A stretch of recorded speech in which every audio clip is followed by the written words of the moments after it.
I want to talk about self-consciousness and what that means.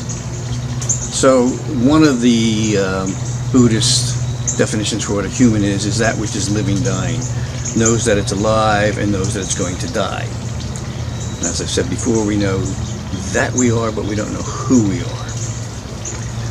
So we have an objective sense of self, and that objective sense of self is triggered by people around us. We look at them as a subject and an object.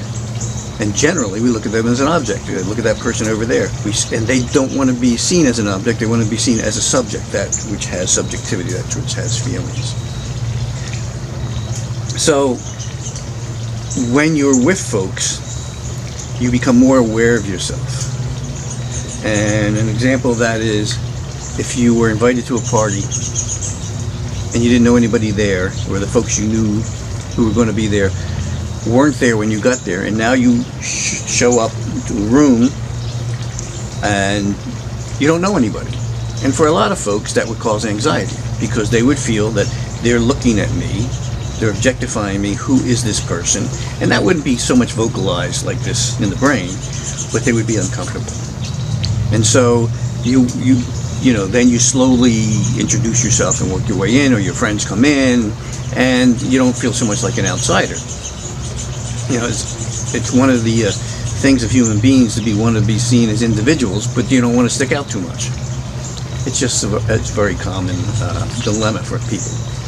Now, suppose you were invited to meet somebody at the zoo. This is one of Dr. DiMartino's stories. And you go to the zoo, and there's nobody around, and it's just animals. Are you self-conscious? Are you wondering about yourself? You're wondering if the animals are looking at you, the chimpanzees. You don't get self-conscious like that, at least normally you don't. I always have to add that. When there's not another self-conscious being there. So, the feeling of shyness or embarrassment or whatever is between people. I mean, you have a pet, you don't mind being naked in front of them when you go into the shower or something. And with an infant, right? Because an infant doesn't objectify you.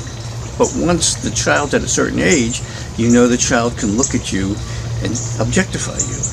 Hey, you're putting on weight or whatever. And, that's where we become self-aware, right?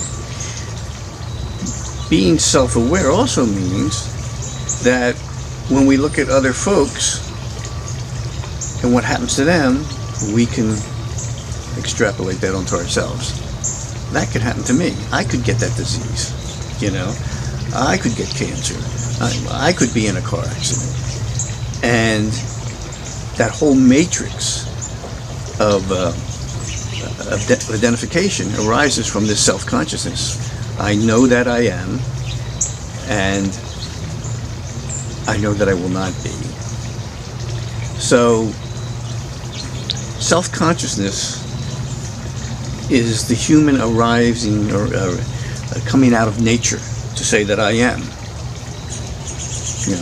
I exist as a 2-year-old. I exist. I'm me. I'm not going to do what you ask me.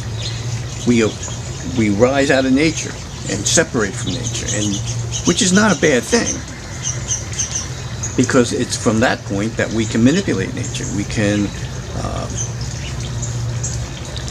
have science and medicine and everything else. So it's not a bad thing to be self-conscious. But at the same time, that arising from nature is also an alienation from nature.